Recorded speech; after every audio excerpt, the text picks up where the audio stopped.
Club Santa Uxía Atletismo organizou co Concello de Ribeira o 26 de decembro, no circuito da Fieiteira, a quinta edición da Carreira Popular do Nadal, que volveu ser unha proba de campo a través igual que na anterior edición.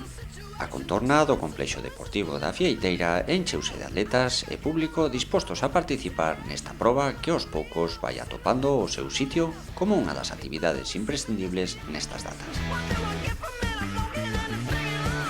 A saída e a meta foron no complexo deportivo a Fieiteira. Houbo probas para todas as categorías.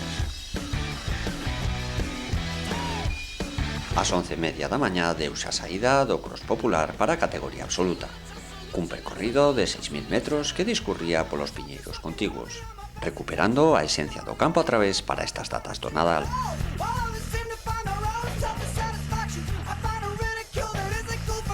Paulino Folgar foi o gañador deste cross, seguido de Víctor González, sendo terceiro Ciro Fernández. E mulleres, as tres primeiras serían Lara Puig, tras a que entrarían María Quintela e Paula Lavandeira.